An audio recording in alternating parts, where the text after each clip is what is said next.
काफी जद्दोजहद के बाद कुशवाहा समाज का कोई एक सर्वमान्य नेतृत्व नहीं उभर पा रहा था। शकुनी चौधरी के साथ ताल मिल करके जॉर्ज साहब ने शकुनी चौधरी और नीतीश कुमार को एक जगह बैठा करके समता पार्टी की स्थापना हुई। उस समय भी नीतीश जी कुछ अपना खेल खेल कुशवाहा समाज का लोग उसी समय से ठगा हुआ महसूस करते थे। समता पार्टी में एक नया नेतृत्व उभरा उपेंद्र कुशवाहा के, तो उपेंद्र आपके भी बहुत करीब रहे हैं। हाँ। कुशवाहा लोग इतिहास में विद्रोही हैं, विद्रोही स्वभाव के विद्रोही हैं। हाँ। कुशवाहा इतने बेचैन क्यों? उन्हें देरी हो रही है, राजनीति में जो मिल जाना चाहिए था। लालू यादव को भी कुशवाहा ने समर्थन दिया और बाद में उखाड़ भी दिया। बाद में लालू जी ने नहीं। राघवेंद्र कुशवाहा की तेजस्वी यादव से क्या डील हुई? किस विधानसभा क्षेत्र के लिए डील होगी? देखिए, मैं सीतामढ़ी विधानसभा से नीतीश कुमार की सरकार को बनाने में मेरी बड़ी भूमिका हुई। मैंने जितना सड़कों पे खून बहाया है नीतीश जी की सरकार को बनाने में, उतना उनके मंत्रालय के लोग या और भी लोग पसीना भी नहीं बहाए। सम्राट चौधरी जो बिहार के मुख्यमंत्री भी हो सकते हैं, उनके साथ जाना पसंद नहीं किया और आप चले गए लालू यादव के बेटे तेजस्वी यादव के साथ। 60 से 70% के आसपास में कुशवाहा ने लालू यादव पर भरोसा किया। लालू प्रसाद यादव जी के सुपुत्र, योग्य पिता के योग्य पुत्र कहिए, योग्य पिता की योग्य प्रशांत किशोर कहते हैं 9वीं फेल है, आप उनको कह रहे हैं योग्य सुपुत्र। किसी की डिग्री से किसी की योग्यता नहीं आकी जा सकती। डिग्री तो नरेंद्र मोदी के डिग्री पर ही चर्चा होती है कई बार, और कबीर के पास में क्या डिग्री? आपका घर सीतामढ़ी है? जी बिल्कुल, सीतामढ़ी है ना। जी। पटना से सीतामढ़ी जाने में कितना वक्त लगता था उस जमाने में? उस जमाने में ये जो जातीय जनगणना हुआ है, इसको मैं खारिज करता हूं। लालू यादव जी ने पटखनी देनी चाहिए, जिस समीकरण से लालू यादव को नीतीश कुमार हरा। बहुत रोना गाना वहाँ किए, नाटक नौटंकी किए। नाटक नौटंकी करते हैं सम्राट चौधरी। हाँ, एक बात तो मानते हैं ना राघवेंद्र जी की इंडिया ब्लॉक सीएम के पद की कोई वैकेंसी नहीं है। भारतीय जनता पार्टी से एक भी कुशवाहा कैंडिडेट लोकसभा का नहीं। सम्राट चौधरी जी भारतीय जनता पार्टी के प्रदेश अध्यक्ष, कम से कम एक सिंबॉलिक तौर पर भी तो एक कैंडिडेट लड़ा सकते थे। सिंबॉलिक तौर पर भी जब नहीं दे पाए तो क्या विधानसभा में कितना सीट दे पाएंगे? कह रहे हैं कि जो भाजपा है ब्राह्मण बनिया की पार्टी है, ये कह ही सकते हैं आप। जब मंडल कमीशन लागू हुआ देश में, तो उसके प्रतिक्रांति के रूप में कमंडल चालू हो गया। यह आप मानेंगे ना कि लॉ एंड ऑर्डर अब ठीक है?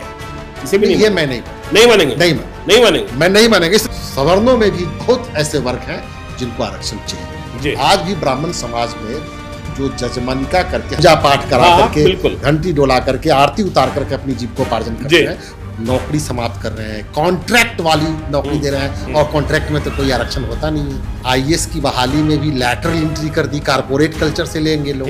तेजस्वी यादव में ऐसा क्या है कि तेजस्वी यादव से डरना नहीं चाहिए कि लालू यादव का शासन नहीं आ जाएगा?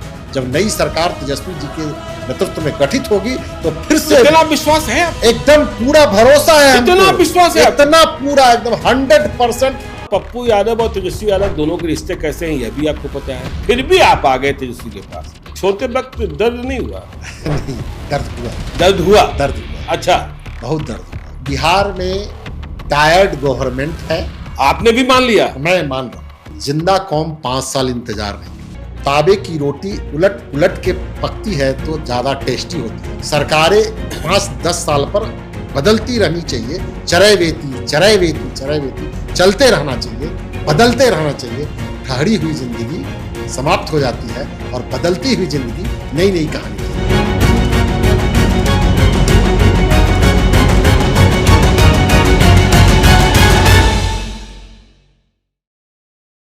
नमस्कार, मेरा नाम ज्ञानेश्वर है और आपने देखना शुरू किया है लाइव सिटीज का पॉडकास्ट। और आज का पॉडकास्ट बहुत ही खास है क्योंकि बिहार में चुनाव है और आपको पता है कि बिहार के चुनाव में जाति ही सब कुछ है। जाति जो है वह बिहार से जाती नहीं है। तो बिहार की जातियों में अभी सबसे अधिक चर्चा किस जाति की हो रही है? चर्चा हो रही है कुशवाहा जाति। लवकुश समीकरण का हिस्सा है कुशवाहा, और कुशवाहा राजनीति में इतनी उथल पुथल है कि पूछिए मत। कभी कहा जाता था कि यह वोट बैंक नीतीश कुमार का है और लवकुश के बूते ही नीतीश कुमार ने लालू यादव राबड़ी देवी की सत्ता उखाड़ फेंकी थी। लेकिन आज हलचल है 2024 के चुनाव को आपने देखा, औरंगाबाद जिसे चित्तौड़गढ़ कहा जाता था, लालू यादव ने एक प्रयोग किया और चित्तौड़गढ़ ढह गया। अभय कुशवाहा आरजेडी से वहां सांसद बन गए। तो कुशवाहा जाति की राजनीति की उथल पुथल को समझने के लिए आज हमने लाइव सिटीज के इस स्पेशल पॉडकास्ट में बुलाया है कुशवाहा जाति के प्रखर नेता राघवेंद्र सिंह कुशवाहा को। बहुत बहुत स्वागत है राघवेंद्र जी। धन्यवाद। राघवेंद्र जी के बारे में आपको हम यह बताएं कि देखिए, राजनीति में ये क्यों आए।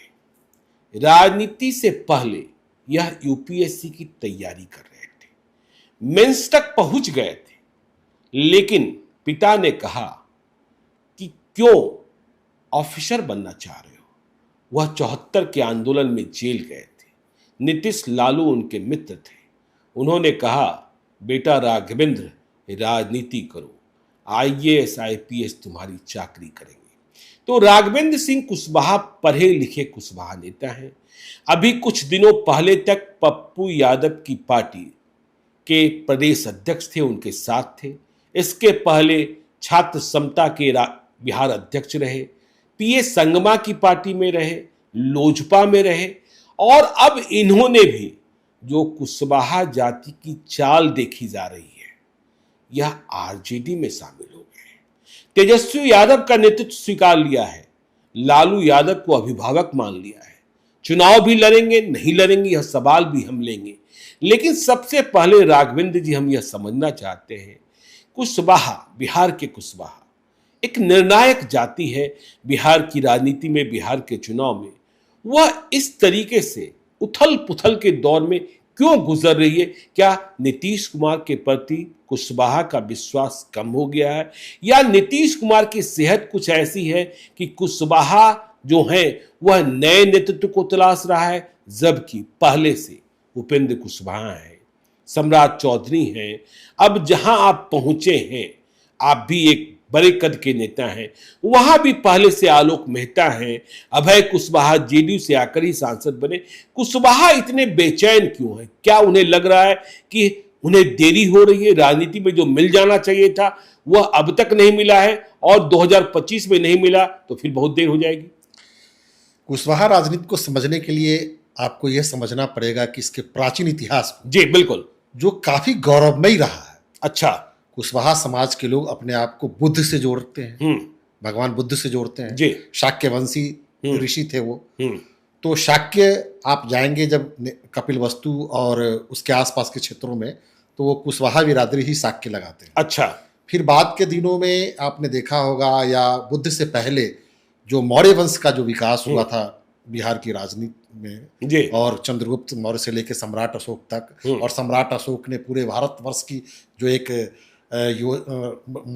रूपरेखा बनाई थी और एक सबसे बड़ा मैप दिया था भारत का, बिल्कुल, जो उस मैप को आज एक नई चौहद्दी बनाई थी, जो आज तक उस चौहद्दी को कोई दूसरा क्रॉस नहीं कर पाया, उसमें क्षरण ही हुआ जब तक। बिल्कुल। तो ये कुशवाहा अपने आप को एक गौरवशाली ऐतिहासिक परंपरा से जोड़ करके देखता है, और कुशवाहा के स्वभाव को अगर देखेंगे तो ये विद्रोही स्वभाव का व्यक्ति, विद्रोही है। हाँ, विद्रोही। अच्छा, यथास्थितिवाद में नहीं रहते हैं कभी। अच्छा, हाँ, आपने देखा होगा कि सनातन धर्म के विरोध में भी इन्होंने बुद्ध के मार्ग को स्वीकार किया। बाद के दिनों में जब कबीर पंथ चला, तो कबीर पंथ के सबसे ज्यादा अनुयायी कुशवाहा हुए पूरे हिंदी भाषी क्षेत्र में, बिल्कुल, चाहे वो मध्य प्रदेश का हो, उत्तर प्रदेश हो, राजस्थान हो, या फिर बिहार हो। जी। उसके बाद फिर आप देखिए कि फिर अर्जक संघ का आंदोलन हुआ, कर्मकांड और पाखंड के खिलाफ में, जगदेव बाबू वगैरह उस समय। जी बिल्कुल। तो उस समय अर्जक संघ में भी कुशवाहा लोग काफी बढ़ चढ़ करके हिस्सा लिए। तो कुशवाहा लोग इतिहास में विद्रोही हैं, विद्रोही स्वभाव के विद्रोही हैं।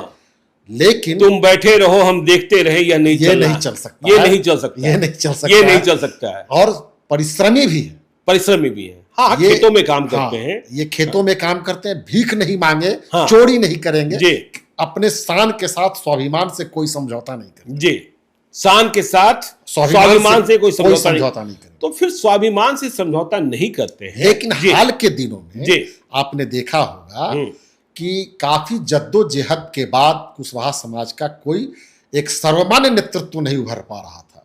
एक सर्वमान्य नेतृत्व तो नहीं उभर पा रहा था। अच्छा, वो बात मैं आपको बताना चाहूंगा कि जब कर्पूरी ठाकुर जी के समय से ही जब बिहार में समाजवाद आंदोलन एक पनपना शुरू हुआ 1967 के बाद, डॉक्टर लोहिया के बाद, तो डॉक्टर लोहिया भी कुशवाहा समाज पर बहुत अटूट भरोसा करते थे और कर्पूरी ठाकुर जी भी करते थे।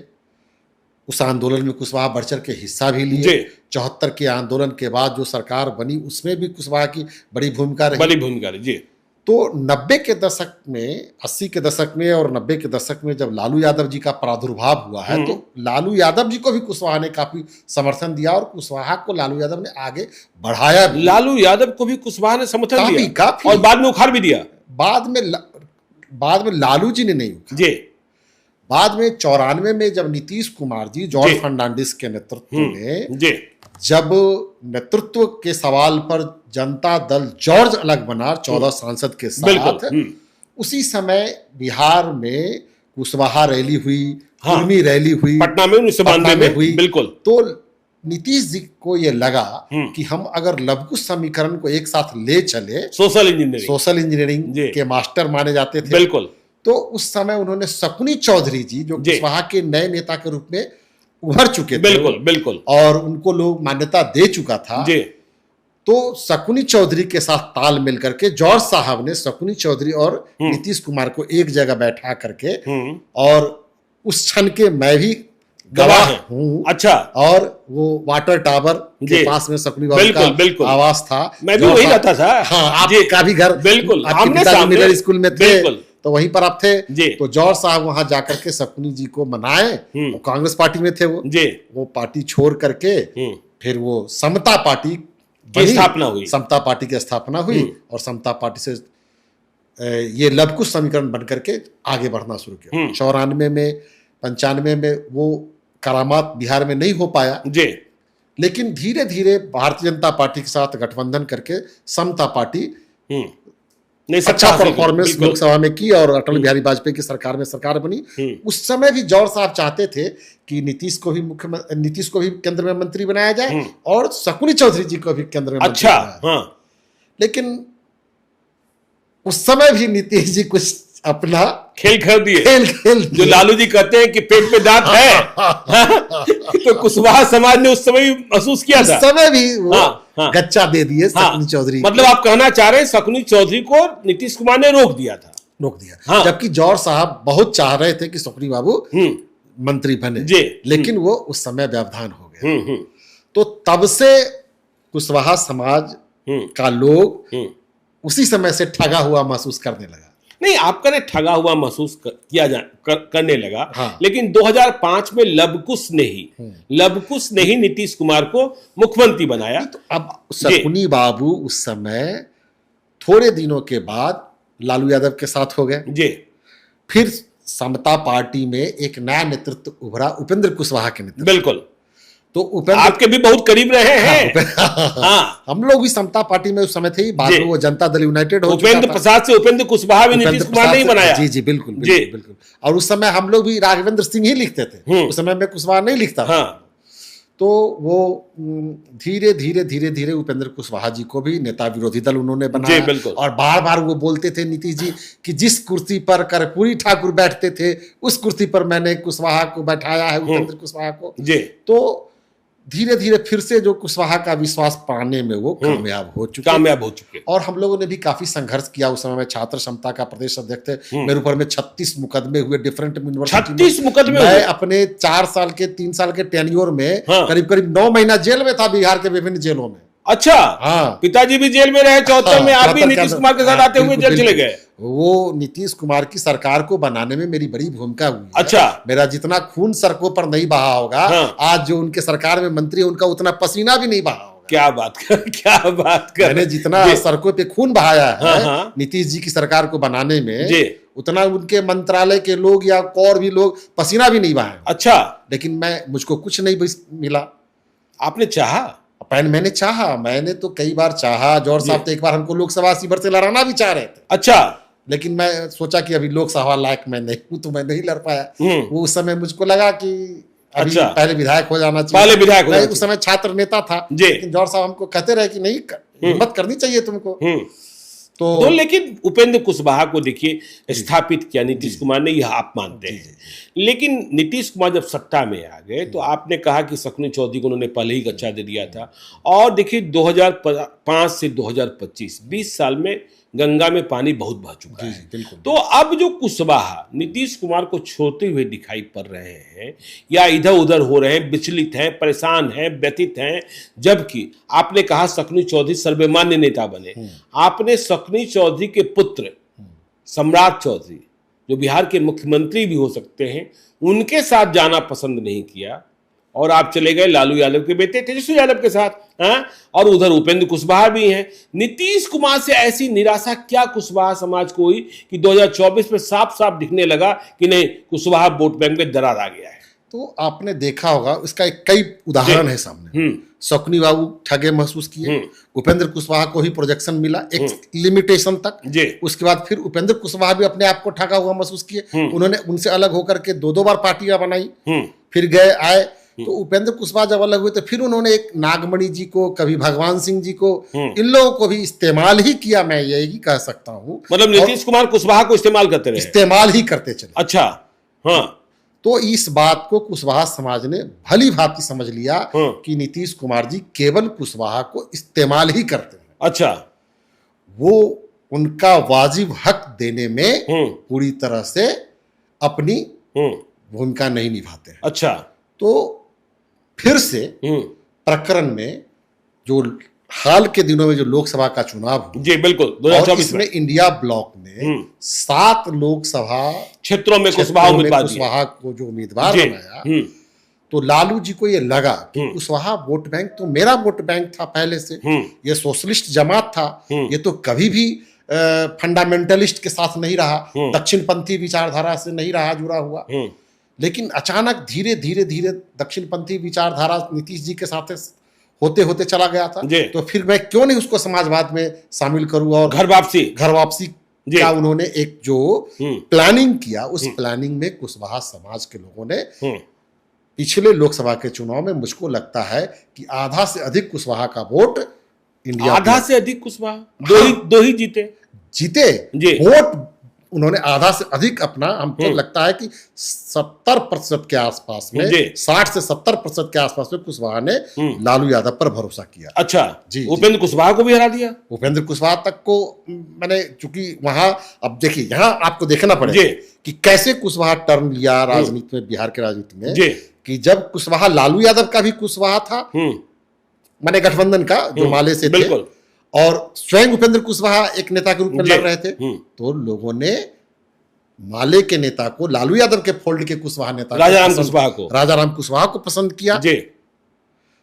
आप दूसरे जगह भी देखिएगा, उसी समीकरण से लालू यादव जी ने पटखनी देनी चाहिए, जिस समीकरण से लालू यादव को नीतीश कुमार हराते थे। बिल्कुल, बिहार में यादव लोकसभा में जहां जहां लड़ते थे लालू यादव के, तो नीतीश कुमार भी यादव कैंडिडेट ही लड़ाते थे, और लालू यादव का यादव हार जाते थे और नीतीश कुमार का यादव जीत जाते थे। बिल्कुल। तो अब खगड़िया में देखिए आपने, उन्होंने लड़ा दिया, खगड़िया में लड़ाया, मार्जिन कम हो गया, मार्जिन बहुत कम हो गया। हाँ। और वहां तो सम्राट जी काफी मेहनत किए, जिसके कारण अपनी पगड़ी उतार के रखते थे कुशवाहा के समाज के लोगों के बीच में। तो कुछ लोग अब वहां की, हमको मुख्यमंत्री बनाना है तो आप इनको जिताइए, बहुत रोना गाना वहां किए, नाटक नौटंकी किए, तब कुशवाहा कुछ नाटक नौटंकी करते हैं सम्राट चौधरी। जो होता है राजनीति में वोट लेने के लिए, तो वो सब, तो लालू यादव भी बहुत नाटक नौटंकी करते हैं। ठीक है, राजनीति में तो। लेकिन हम ये जानना चाहते हैं कि जो बेचैनी है, व्याकुलता है, एक बात तो मानते हैं ना परागबेन जी की इंडिया ब्लॉक में सीएम के पद की कोई वैकेंसी नहीं है। तो सीएम, मैं आ रहा हूं सवाल में, पूरा सवाल कर लूं, और एनडीए में नीतीश कुमार का रिटायरमेंट हो जाना है। नीतीश कुमार का रिटायरमेंट, चाहे वह मुख्यमंत्री के रूप में हो या पूर्व मुख्यमंत्री के रूप में हो, उम्र कितने दिनों तक साथ देगा, सेहत कैसी है, आपको ही पता है। तो एक संभावना यह बनती है कि एनडीए में सम्राट चौधरी मुख्यमंत्री बन सकते हैं। तो सम्राट चौधरी को छोड़कर कुशवाहा आरजेडी की ओर क्यों जाएंगे? इसका एक सीधा सा उदाहरण आप समझ सकते हैं। आपने देखा होगा लोकसभा के चुनाव में भारतीय जनता पार्टी से एक भी कुशवाहा कैंडिडेट लोकसभा का नहीं था। अच्छा। उस समय सम्राट चौधरी जी भारतीय जनता पार्टी के प्रदेश अध्यक्ष थे। कम से कम एक सिंबॉलिक तौर पर भी तो एक कैंडिडेट लड़ा सकते थे। बिल्कुल लड़ा सकते थे। तभी तो ये लगता कि भाई कुशवाहा समाज का कोई प्रदेश अध्यक्ष, इतनी बड़ी पार्टी का, दुनिया की सबसे बड़ी पार्टी का प्रदेश अध्यक्ष है इस बिहार प्रांत का, और वो एक भी कुशवाहा को टिकट देने में सफल नहीं हुए। इसका बहुत खराब मैसेज गया। अच्छा। और नीतीश कुमार जो देते रहे सीट, जितना सीट देते थे उतना सीट दिए वो जी। तो नीतीश कुमार जी को 2 सीट मिला। बिल्कुल। और उधर जो साफ साइफर हो जाता था लालू जी के तरफ से, तो वहां भी 2 सीट मिला। बिल्कुल। तो बराबरी तो हो गई। और वोटर्स के हिसाब से देखा है तो जो मैंने पहले ही कहा कि ज्यादा वोट का, तो आपको क्या लगता है कि तो वो अब यही आकलन लोगों का है कि जब लोकसभा के चुनाव में एक सीट भी सिंबॉलिक तौर पर भी जब नहीं दे पाए तो क्या विधानसभा में वो कितना सीट दे पाएंगे? तो आपको लगता है कि भाजपा यदि जीत भी जाती है तो सम्राट चौधरी को मुख्यमंत्री नहीं बनाएगी? ये तो अब भारतीय जनता पार्टी के अंदर की बात है जी। अब इस पर मुझको कुछ नहीं कहना है। हाँ। अब यह मैं नहीं, लेकिन जो performance as a Kushwaha leader Bharatiya Janata party में अपनी हिस्सेदारी की बात होनी चाहिए, वो हिस्सेदारी तो दिख नहीं रही है। अच्छा। चाहे लोकसभा के चुनाव में हो तो लोकसभा के चुनाव की पृष्ठभूमि बना करके आकलन कर रहे हैं भविष्य का, विधानसभा चुनाव का। बिल्कुल। तो अब ये लालू प्रसाद यादव जी के सुपुत्र, योग्य पिता के योग्य पुत्र कहिए, योग्य पिता की योग्य पिता के योग्य, प्रशांत किशोर कहते हैं 9वीं फेल है, आप उनको कह रहे हैं योग्य सुपुत्र। मैं 9वीं फेल से मैं पहले भी कह चुका हूं कि किसी की डिग्री से किसी की योग्यता नहीं आकी जा सकती। अच्छा। डिग्री तो आप पढ़े लिखे आदमी हैं, आप कह रहे हैं डिग्री का कोई महत्व नहीं है। नहीं, डिग्री का महत्व है, लेकिन योग्यता केवल डिग्री से नहीं आती। आपको अनुभव और स्वाध्याय, समाज अनुभव और स्वाध्याय से भी बहुत ज्यादा लोगों को ज्ञान मिलता है। आपने देखा, डिग्री तो नरेंद्र मोदी के डिग्री पर ही चर्चा होती है कई बार, और कबीर के पास में क्या डिग्री थी? कागज, बिल्कुल, उन्होंने छुआ तक नहीं था। लेकिन आपने कहा दिया सुयोग्य पिता के सुयोग्य पुत्र। राघवेंद्र कुशवाहा जी, आप तो छात्र संघ के प्रदेश अध्यक्ष रहे, नीतीश कुमार को बनाने में आपने खून बहाया। आपको याद नहीं है 1990 से 2005 किस तरीके का जंगल राज था, फिर वहीं जाकर के आप बैठ गए? नहीं, मैं इसको जंगल राज नहीं मानता हूं। तब तो आप जंगल राज कहते होंगे जब नीतीश कुमार के साथ थे। उस समय चूंकि राजनीतिक मजबूरी थी, उस समय मैं उनकी पार्टी में छात्र अध्यक्ष था, तो काफी मैंने आंदोलन किया। और उसी पीरियड में मेरे ऊपर में 36 मुकदमे हुए। हाँ जी, 24-25 केवल उस पीरियड के, बाकी लोजपा में कुछ मुकदमे, कुछ पप्पू यादव जी के पीरियड में मुकदमे हुए जी। और जेल भी मैं रहा, डाक बंगला चौराहा पर कितनी बार, दर्जनों बार मैं लाठी खाया होऊंगा।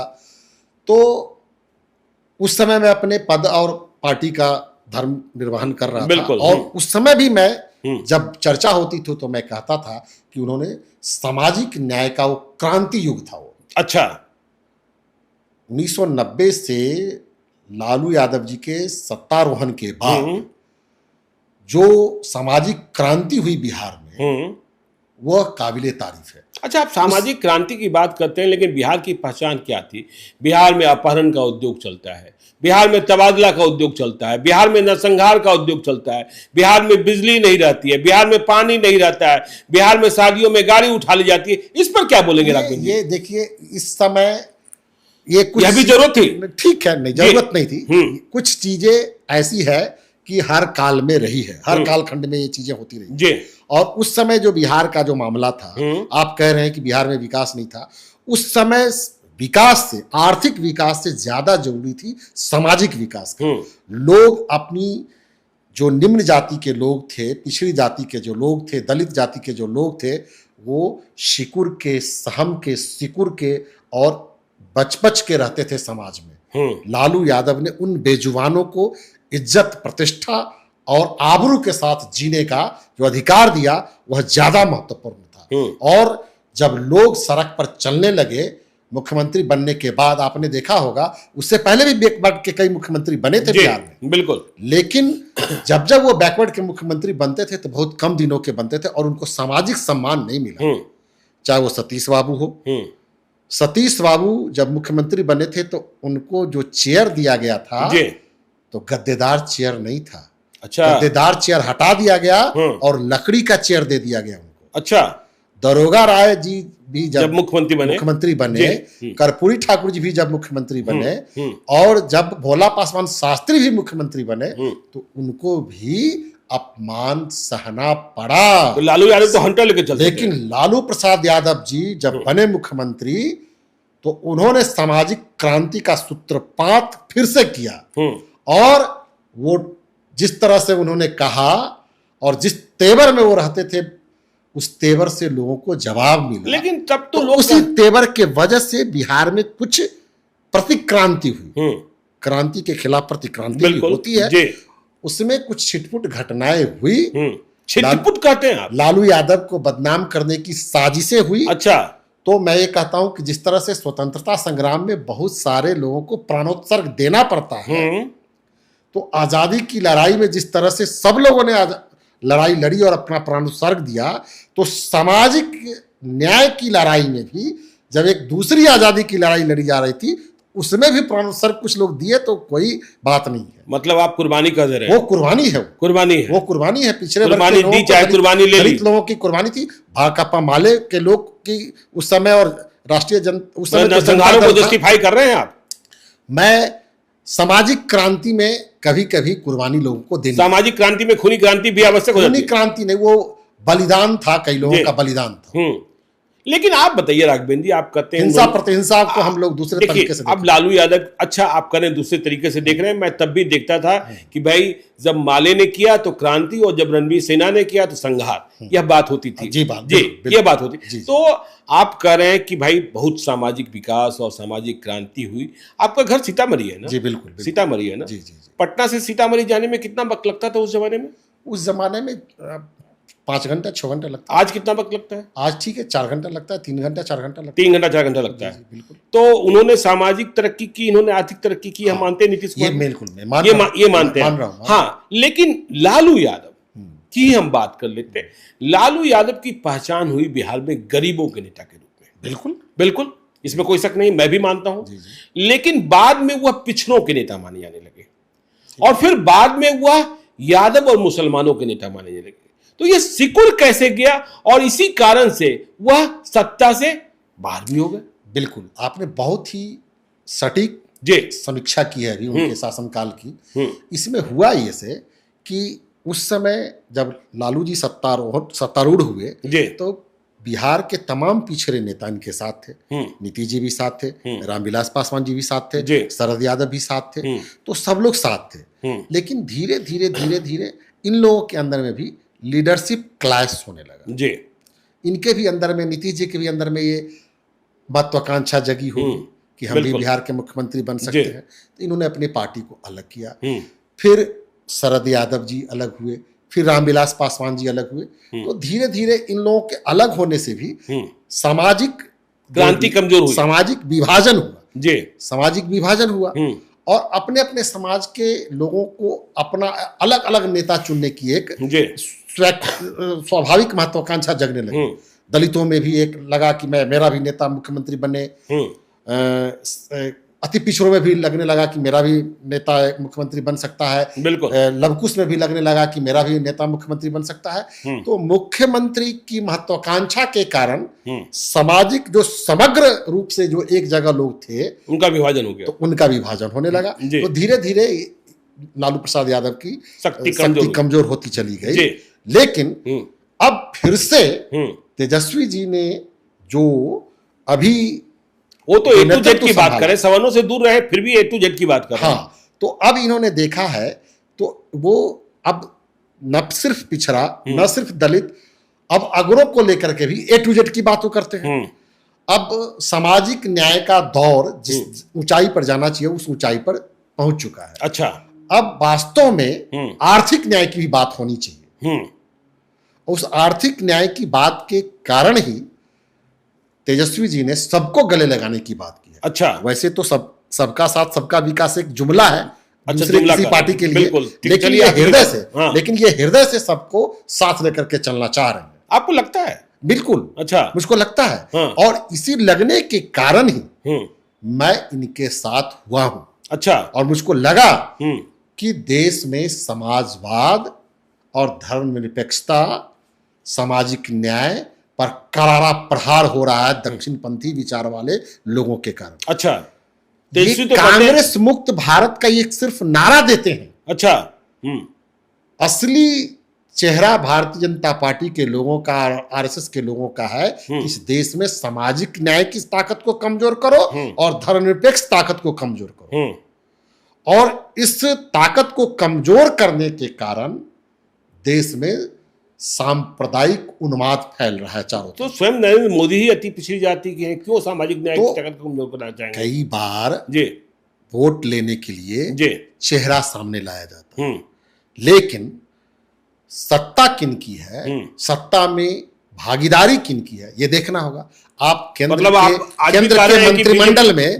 के मंत्रिमंडल में देखिए कि कितने पिछड़े और कितने दलित वर्ग का चेहरा है और कितने, मतलब आज भी आप कह रहे हैं कि जो भाजपा है ब्राह्मण बनिया की पार्टी है, ये कह ही सकते हैं आप। कह सकते हैं, बिल्कुल कह सकते हैं। अच्छा, तेजस्वी यादव कह रहे हैं कि संविधान खतरे में, आरक्षण खतरे में। कहां संविधान और आरक्षण खतरे में? संविधान तो खतरे में है ही। अच्छा, अभी आपने देखा होगा कि जो भारतीय जनता पार्टी की मदर ऑर्गेनाइजेशन में कह ही सकता हूं जी, आरएसएस को, दत्तात्रेय होसवले ने क्या कहा कि समाज, ये सोशल जस्टिस और सेकुलरिज्म, ये सोशलिज्म और सेकुलरिज्म, ये इन दो शब्दों को प्रियम्बल से इलिमिनेट करना चाहिए। समाजवाद और धर्मनिरपेक्षता को प्रियम्बल से, प्रस्तावना से, संविधान के प्रस्तावना से इसको इलिमिनेट करना चाहिए। तो क्यों उन्होंने कहा, क्यों हटाने की बात ही कर रहे हैं? ये कह रहे हैं कि संविधान की मूल आत्मा में ये नहीं है। अंबेडकर साहब ने बाबा साहब ने जो संविधान दिया उसमें ये शब्द नहीं थे। 74 में इंदिरा गांधी जी ने ये शब्द लाया। बहुत सारी चीजें कालखंड में बदलती रहती है। संविधान में कितने संशोधन हुए हैं, यही तो हमारे संविधान की खूबसूरती है जी।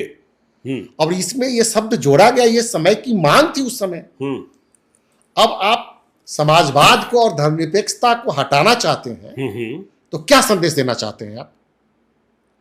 और दूसरी तरफ आपने आरक्षण की सीमा को न बढ़ा करके, आप देखिए सामाजिक न्याय के में आस्था रखने वाले लोग जी, जब मंडल कमीशन लागू हुआ देश में तो उसके प्रतिक्रांति के रूप में कमंडल चालू हो गया। और जब मंडल लागू हुआ तो कितने कुर्बानी देनी पड़ी लोगों को। उस समय हम लोग भी जेल गए थे और कई लोग आपने तो किताबें लिख दी थी। मेरी मंडल कमीशन पर किताब आई थी। बिल्कुल, उस समय मंडल कमीशन पर किताब आई और कमंडल पर भी मैंने किताब लिखी। आपने मंडल कमंडल दोनों किताब पढ़ ली थी? अच्छा, मंडल कमीशन पर ही मेरी किताब आई और राम जन्मभूमि बनाम बाबरी मस्जिद पर भी किताब। तो मुझे लगता है उस तारीख को ही आ गई थी किताब। हाँ, उसी तारीख को। 6 दिसंबर उस समय पत्रकार थे, किया था। बिल्कुल, मैं आज 6 दिसंबर को बाबरी वो ढांचा ढहा गया और मेरी किताब उसी दिन रिलीज हो गई थी। तो ये मैं कह रहा था कि अब जो सामाजिक न्याय के लोगों ने भी कहा कि भाई हम ईडब्ल्यूएस जो आरक्षण लागू किया गया वो ठीक है।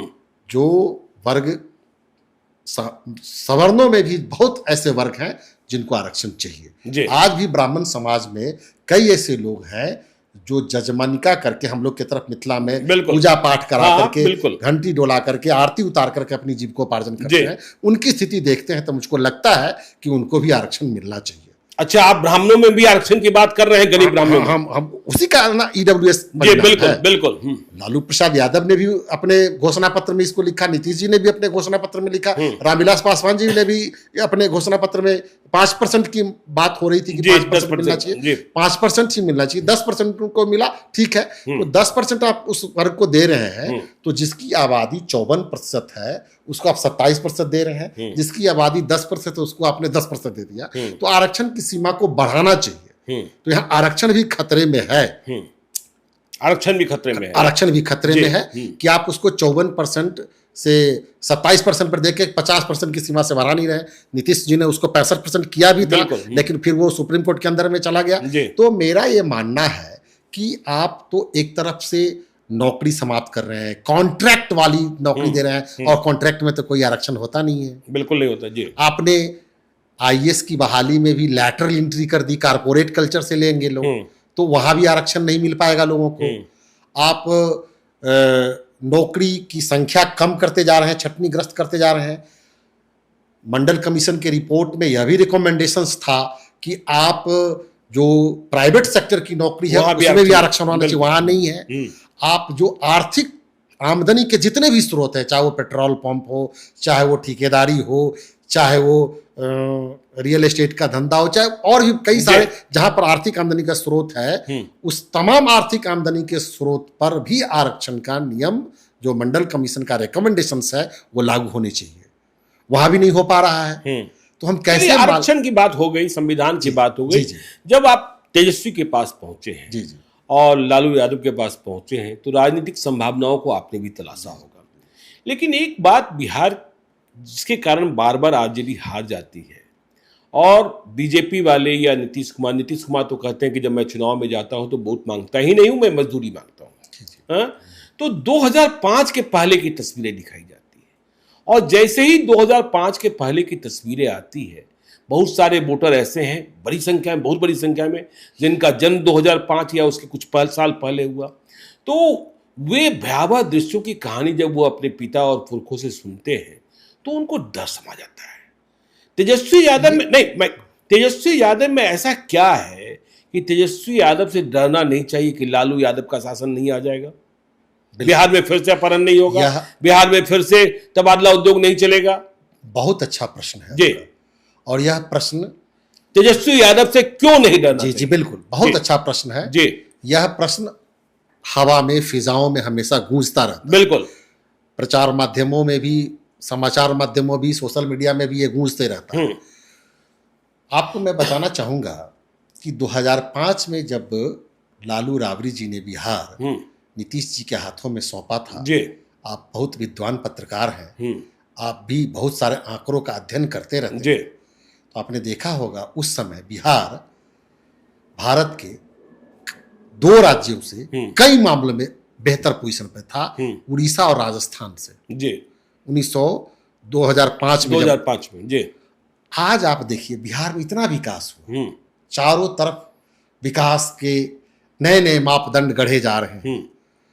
तो आज जो भारतवर्ष का सूचकांक है, ह्यूमन डेवलपमेंट इंडेक्स, बिल्कुल, उसमें बिहार किसी भी मामले में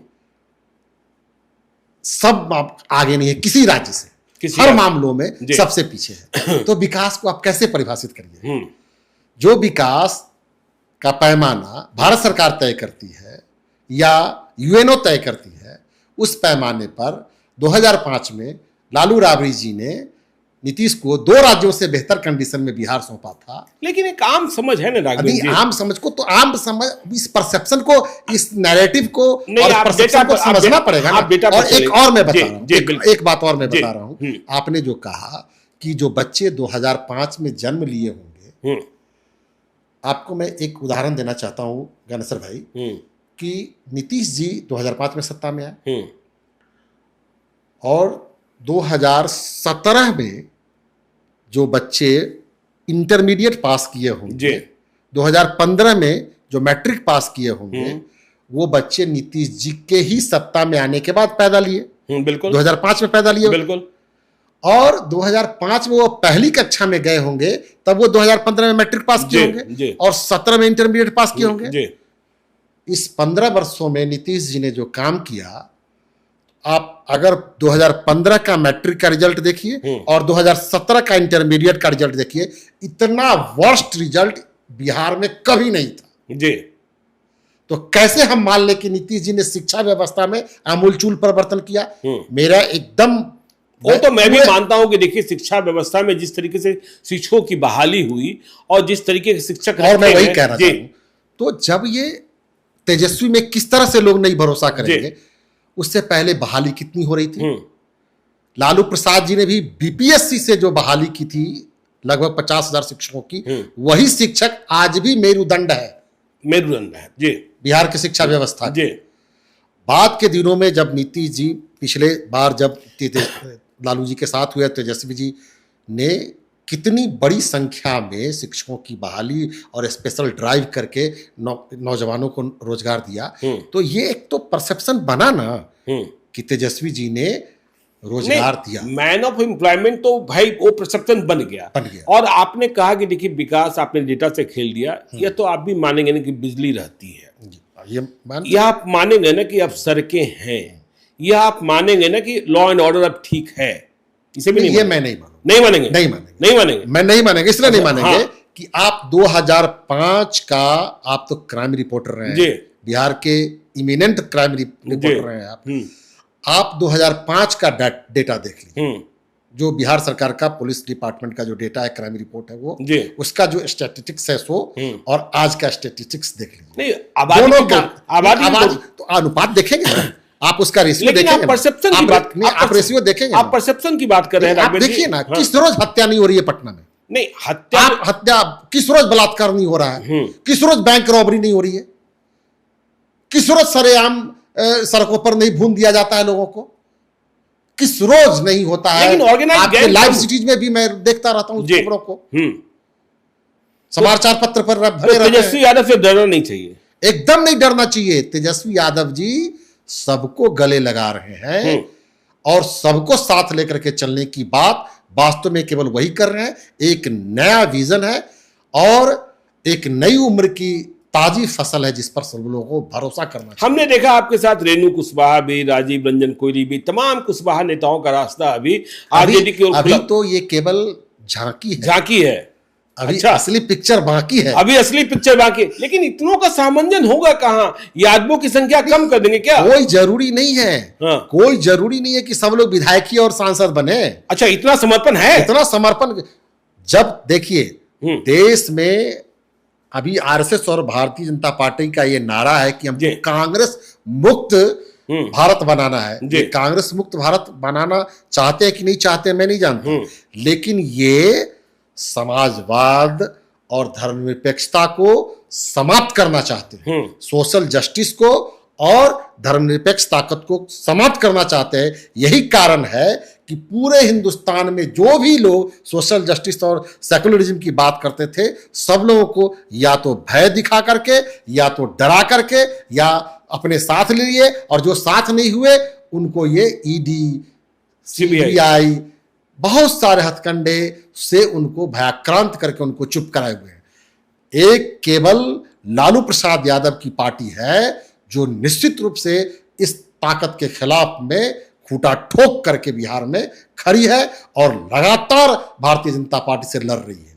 ये कम बड़ी बात नहीं है। और मैं कह रहा हूं आपको कि 2025 में विधानसभा का जो चुनाव आएगा, यह चुनाव एक नया संकेत देगा। फिर से बिहार से ही एक नई क्रांति की सूत्रपात होगी और बिहार विधानसभा का चुनाव जब नई सरकार तेजस्वी जी के नेतृत्व में गठित होगी तो फिर से इतना विश्वास है, एकदम पूरा भरोसा है, इतना विश्वास है, इतना पूरा एकदम 100% अच्छा है। क्यों? और 32% वोट पर टिके हैं, कहां से? नहीं। और अभी आपने कहा कि अभी तो झांकी है, असली पिक्चर बाकी है। कुशवाहा की संख्या कितनी है और कुशवाहा कितने निर्णायक है, कितने विधानसभा क्षेत्रों में, कुछ बता सकते हैं आप?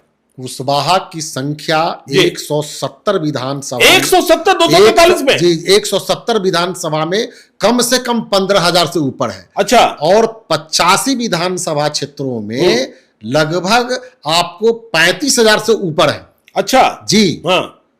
तो ऐसी परिस्थिति में आप समझ सकते हैं ये जो जातीय जनगणना हुआ है इसको मैं खारिज करता हूं। आप खारिज करते हैं? बिल्कुल। अच्छा, महागठबंधन की सरकार में हुआ था। इसमें कुशवाहा की संख्या को कम कर दिया गया। कम कर दिया गया? बिल्कुल कम कर दिया। अच्छा, उपेंद्र कुशवाहा और सम्राट चौधरी और तेजस्वी यादव के रहते हुए? अब जो भी हुआ हो, यह डोर टू डोर सर्वे नहीं था, यह टोकन सर्वे था। अच्छा, मेरे पास, मैं भी था बिहार में, मेरे पास तो नहीं आया जातिगत सर्वे वाला, कोई आदमी नहीं आया, मैंने कोई फॉर्म नहीं भरा। कई ऐसे लोग हैं जिनके पास लोग नहीं गए। मुझको पूरी तरह से यह सतही और फर्जी डेटा दिया गया। मैं इस डाटा को नहीं मानता हूं, जातीय जनगणना को, सर्वे को मैंने। अच्छा राघवेंद्र जी, आप आ गए तेजस्वी यादव के पास, पप्पू यादव के यहाँ थे आप। पप्पू यादव भी बड़ा सम्मान करते थे। जी बिल्कुल, इसमें कोई शक नहीं। 10 वर्षों तक आप साथ रहे। और पप्पू यादव और तेजस्वी यादव दोनों के रिश्ते कैसे हैं यह भी आपको पता है। फिर भी आप आ गए तेजस्वी के पास। ये छोटे वक्त दर्द नहीं हुआ? नहीं, दर्द हुआ। दर्द हुआ? दर्द हुआ। अच्छा, बहुत दर्द हुआ। पप्पू यादव ने इजाजत दे दी? पप्पू यादव जी से मेरा बहुत गहरा लगाव रहा है और कई मुद्दों पर मेरा वैचारिक एकमत भी हम रहे हैं जी। और वो भी पढ़ने लिखने वाले व्यक्ति हैं। ये पढ़ने लिखने वाले पप्पू जी, ये बहुत कम लोग जानते हैं। अच्छा, ये आप मानते हैं? बहुत केवल बाहुबली नहीं है, बहुत अध्ययनशील व्यक्ति है। अच्छा, क्रांतिकारी स्वभाव है उनका और बहुत लोग क्रांतिकारी को बाहुबली शब्द भी दे देते हैं। क्रांतिकारी है, अधिक बोलिएगा तो इससे नाराज हो जाएंगे। वो विद्रोही है, विद्रोही स्वभाव के हैं, जैसे कुशवाहा होते हैं। हाँ, जैसे कुशवाहा भी होते हैं कुछ लोग। तो ये मेरा ये मानना है कि जब उन्होंने अपने दल का विलय करा लिया कांग्रेस पार्टी में जी, और हम समाजवादी पृष्ठभूमि की राजनीति किए हैं और हम डॉक्टर लोहिया को अपना आदर्श मानते थे, कर्पूरी ठाकुर, जननायक कर्पूरी ठाकुर को अपना आदर्श मानते थे, हम क्रांति नायक लालू प्रसाद को भी अपना नेता मानते हैं, लोकनायक जयप्रकाश नारायण के आंदोलन में 74 के आंदोलन में हम लोग जब वॉल राइटिंग करते तो मैं 7 साल का था तो मैं खड़ा रहता था गेरुआ घोर करके, अच्छा, सूची बना बना के तोड़ के मैं देता था उनको, पिताजी को, पिताजी और उनके दोस्तों को मैं देता था और वो लिखते थे। तो तब से तो मुझको समाजवाद से गहरा लगाव था। तो जब मेरी पार्टी का विलय हो गया कांग्रेस पार्टी में और कांग्रेस पार्टी की तरफ से उस तरह का कोई ये नहीं हो रहा था, तो 1 साल से हम लोग बेरोजगार बैठे हुए थे जी, बिल्कुल। तो मुझको लगा कि देश में सामाजिक न्याय की ताकत को और कांग्रेस कमजोर किया जा रहा है और धर्मनिरपेक्षता को कमजोर किया जा रहा है, तो इस 2 मुद्दों पर लड़ने वाली एक पार्टी मात्र बिहार में राष्ट्रीय जनता दल ही है, लालू प्रसाद जी ही हैं। तो आदरणीय लालू प्रसाद यादव जी के विचारों से सहमत हो, पहले भी था मैं, आज भी हूँ, और नेता हमारे तेजस्वी प्रसाद यादव जी हैं, तो मैंने वर्ण किया कि चलेंगे इनके साथ। ठीक है, लेकिन जब चुनाव के वक्त चलना फिरना होता है तो लोग कहते हैं कुछ ना कुछ डील तो होती है चुनाव के पहले जब मेल जेल होता है। तो राघवेंद्र कुशवाहा की तेजस्वी यादव से क्या डील हुई, किस विधानसभा क्षेत्र के लिए डील हो गई? देखिए, मैं सीतामढ़ी विधानसभा से जी 2010 में चुनाव लड़ा था। हाँ, मुझे याद है, आप एलजेपी से लड़े थे ना? एलजेपी से लड़ा था और बस जीतते हार गए थे। बहुत कम वोटों से मैं हारा था और बहुत अच्छा वोट लाया भी था, 45,000 वोट लाया था। जी। और लालू प्रसाद जी की, आदरणीय लालू प्रसाद जी की बड़ी भूमिका थी मुझको टिकट देने जी। अच्छा, उसमें भी भूमिका बड़ी भूमिका थी। उन्होंने, चूंकि गठबंधन था और वो अगर कांग्रेस पार्टी उस साल गठबंधन में रहती तो मैं आराम से चुनाव जीत जाता जी। तो सत्ता के खिलाफ मैं लड़ा। उस समय नीतीश जी की सुनामी लहर थी, बड़े बड़े दरख्त उखड़ गए, बिल्कुल, और मैं पहली बार चुनाव लड़ा था, लेकिन अपनी प्रेजेंस काफी, नीतीश जी को भी मुझको बधाई देनी पड़ी थी। अच्छा, और चुनाव के रिजल्ट के बाद नीतीश जी ने मुझको बधाई दिया था, कहा कि बहुत अच्छा चुनाव लड़े आप। अच्छा, बहुत अच्छा आपने लड़ा और आपने इतना वोट लाया उस क्षेत्र में, पूरे तिरहुत कमिश्नरी में जदयू का कोई प्रत्याशी इससे ज्यादा, आपसे ज्यादा वोट नहीं लाता। अच्छा, तिरहुत में? हाँ, तिरहुत, पूरे तिरहुत में। अच्छा, तो मेरा ये मतलब जेडीयू के जितने जीते थे वो आपसे कम वोट लाए जी। मेरे सीतामढ़ी में भी मेरे से बहुत कम लोग, मात्र सुनील कुमार पिंटू हमसे जीते थे और वही केवल वोट लाए थे ज्यादा, और बाकी लोग तो मेरे से बहुत कम वोट ला करके एमएलए बन गए थे। तो ये मेरा मानना था कि बस वो लड़ा था वहां, अब ये पार्टी तय करेगी कि मुझको कहाँ काम करना। मैं बिहार में परिवर्तन चाहता हूँ। परिवर्तन चाहते हैं? बिहार में टायर्ड गवर्नमेंट है। आपने भी मान लिया? मैं मान रहा हूँ। आपने भी मान लिया? एकदम। 20 साल डॉक्टर लोहिया कहा करते थे कि जिंदा कौम 5 साल इंतजार नहीं करती। जी, बिल्कुल। और बिहार के लोगों को भी जीवंत होना चाहिए और जीवंत है भी जी। तो ताबे की रोटी उलट पुलट के पकती है तो ज्यादा टेस्टी होती है। सरकारें 5-10 साल पर बदलती रहनी चाहिए, तब लोगों को अच्छी हुकूमत और अच्छा प्रशासन और अच्छा विकास का स्वाद मिलते रहता है जी। मैं जड़ता में विश्वास नहीं करता, मैं बहाव में विश्वास करता हूँ। चरैवेती चरैवेती चरैवेती चलते रहना चाहिए, बदलते रहना चाहिए, और बदलना ही प्रकृति का नियम है। जब तक बदलाव नहीं होगा तो आपको मजा नहीं आएगा। ठहरी हुई जिंदगी समाप्त हो जाती है और बदलती हुई जिंदगी नई नई कहानी लिखती है। नहीं, आपने कह दिया टायर्ड और रिटायर्ड। राघवेंद्र जी, आप तो छात्र समता में भी रहे, नीतीश जी का तेवर भी आपने देखा। आपने यह कैसे, ठीक है तेजस्वी यादव कहते हैं, प्रशांत किशोर भी कहते हैं, आपने यह कैसे महसूस कर लिया कि नीतीश कुमार अब थक गए हैं? उम्र का पड़ाव भी एक होता है। उम्र का पड़ाव होता है। 20 वर्षों तक वो सत्ता में रहे, कम समय नहीं होता। लालू जी तो ठीक है, लालू जी मेंटली तो ठीक है, फिजिकली जो तो अब वो लालू जी कहाँ कह रहे हैं कि हम सत्ता में आएंगे जी। उन्होंने तो सौंप दिया, युवा नेतृत्व को आगे बढ़ाया, युवा नेतृत्व को आगे बढ़ाया उन्होंने। तो अब निश्चित रूप से नीतीश जी को मुझको भी लगता है कि नीतीश जी ने जितना उनको करना चाहिए उन्होंने अपना बेस्ट दे दिया, बेस्ट दे दिया बिहार को, उन्होंने अपना बेस्ट दे दिया बिहार को। अब जो देंगे वो वर्स्ट देंगे, अब जो देंगे बस देंगे। यदि मुख्यमंत्री बन गए तो फिर बहुत बस्त होगा। अच्छा, अभी पिछले 5 साल जो अभी चल रहा है आपने देखा होगा कि कौन चला रहा है बिहार को? नीतीश कुमार का इकबाल खत्म हो चुका है। इकबाल खत्म हो गया, बिल्कुल बिल्कुल खत्म हो चुका है। बिहार अफसरशाही के चंगुल में पूरी तरह से जकड़ चुका है, पूरी तरह से अफसरशाही हावी है। और आप देखेंगे कि बिना पैसों का कहीं कुछ भी नहीं हो रहा है। अच्छा, बेतहाशा रिश्वतखोरी बढ़ी। कौन चला रहा है बिहार को? आप सोच सकते हैं, आपको हम क्या कहें कौन चला रहा है? सबको पता है, बस वो चौकड़ी में भुंजा पाटी चंगुल में फंसे हुए हैं नीतीश जी। चंगुल में नीतीश जी स्वयं निर्णय नहीं ले पा रहे। चलिए, तो देखिए आपने 2010 की बात कह दी, आप 47,000 वोट लाकर। देखिए मैं जब आपके बारे में जान रहा था, पढ़ रहा था, तो मुझे 2014 का किस्सा भी याद आ गया। 2014 में तो आप सांसद बनते बनते रह गए। उपेंद्र कुशवाहा तो आपको सिंबल देने को तैयार थे और आपने चुनाव नहीं लड़ा, रामकुमार शर्मा चुनाव लड़ गए, एनडीए से सांसद बन गए। यह भी एक बहुत ही मतलब राजनीतिक चूक है। आपने कभी कभी होता है ना कि बातचीत के क्रम में दुखते हुए रग को छेड़ दिया जी। मैं रामविलास पासवान जी की पार्टी में बड़े मजे से था और उनकी पार्टी का मैं प्रधान महासचिव था। रामविलास पासवान जी मुझको बहुत हृदय से मानते थे। नीतीश जी, हम जहां भी रहते हैं कुछ मैं बिल्कुल समर्पित भाव से रहता हूं, मैं अपना बेस्ट देता हूं हर लीडर को जी। पढ़े लिखे आदमी है। नीतीश जी को भी मैंने अपना बेस्ट दिया जी। लालू प्रसाद जी और जब थे उस समय, जब एक ही पार्टी बिल्कुल उस समय मैं छात्र सभा की राजनीति में था तो वहां बेस्ट करता था। रामविलास जी को भी मैंने बेस्ट दिया, पप्पू जी को भी मैंने बेस्ट दिया, ये संगमा को दिया आपने जी।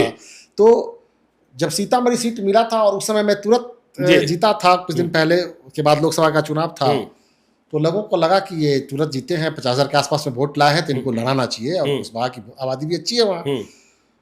हमको दिया गया और सिंबल भी दे दिया गया। जीते हैं मतलब जी, तुरंत जीते हैं 2010। हाँ 2010 में हम लड़े थे और 47,000 वोट लाए थे। तो ताजा घटना माना गया कि हाँ जीते हार गए।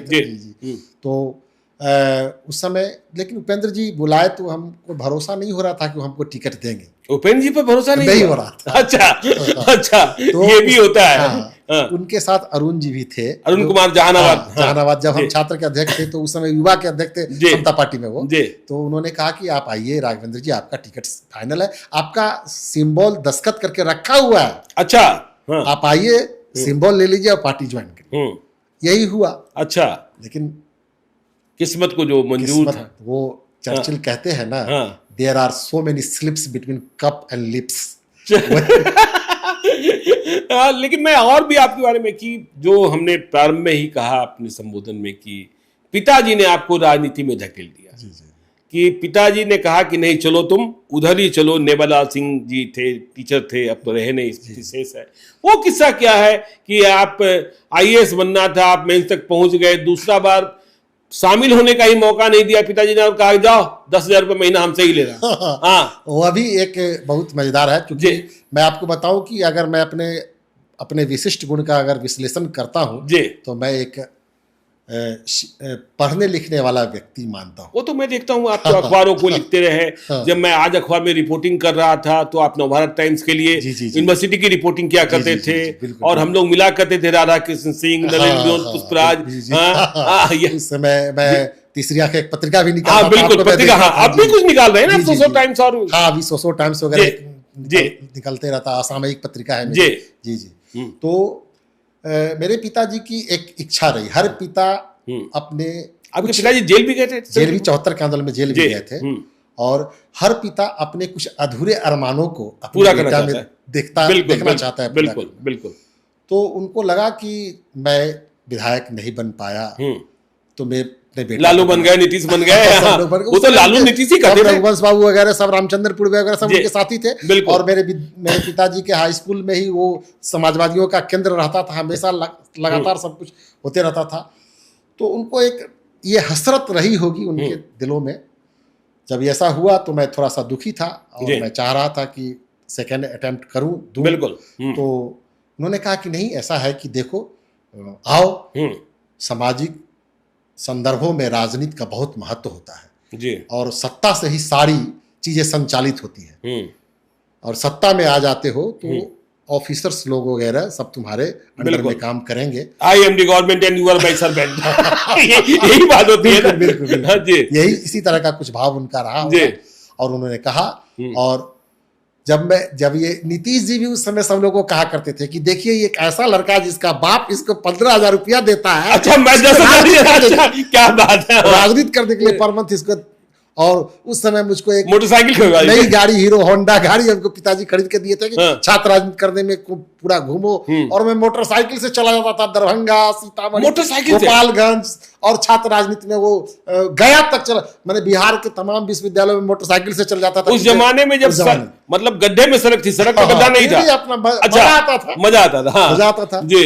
और मोटरसाइकिल से घूम घूम करके मैंने संगठन बनाया, बसों में धक्का खाकर, ट्रेन में धक्का खा करके छात्रों का संगठन बनाया, युवाओं का संगठन बनाया और बिहार में बदलाव लाया। नीतीश जी को सत्ता में बैठाया। हमको लगा कि चलिए मेरा एक मकसद पूरा, और अब तेजस्वी को लाना है। अब तेजस्वी को लाना है। हाँ। और इस मकसद में भी हम पूरी तरह से कामयाब होंगे।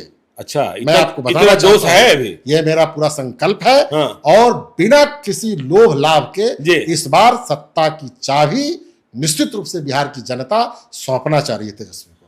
सत्ता की चाबी तेजस्वी यादव को सौंपना चाह रही है, मतलब नीतीश कुमार की विदाई तय हो गई। जी बिल्कुल। हाँ, आपके हिसाब से? मेरे हिसाब से। अच्छा, आप इसके अलावा, राजनीति के अलावा कुछ कंसल्टेंसी, एजुकेशनल कंसल्टेंसी भी करते हैं? कई विश्वविद्यालयों से आप जुड़े रहे, अध्ययन अध्यापन का काज। हाँ, वो मतलब मन लगता रहता है। हाँ, ये पढ़ने, मैंने कहा ना कि पढ़ने पढ़ाने लिखने पढ़ने का मेरा शौक है जी। वो आज भी मैं 4 घंटा 3 घंटा पढ़ता हूँ, लिखता हूँ कुछ। और अच्छा, 3 घंटा 4 घंटा आज भी मैं पढ़ता। चलिए, कोई आरजेडी में गया तो जो 3 घंटा 4 घंटा रोज पढ़ रहा है, ये बड़ी बात है। ये बड़ी बात है। आज भी मैं पढ़ता हूँ। प्रशांत किशोर के बारे में क्या कहना है? प्रशांत किशोर जी भी बिहार में एक तीसरा कोना बनाना चाह रहे हैं। और वो बहुत मेहनत कर रहे हैं जी। और मैं एक न्यूट्रल एनालिसिस करता हूँ। वो मेहनत कर रहे हैं, बिहार की जनता उनको देख रही है।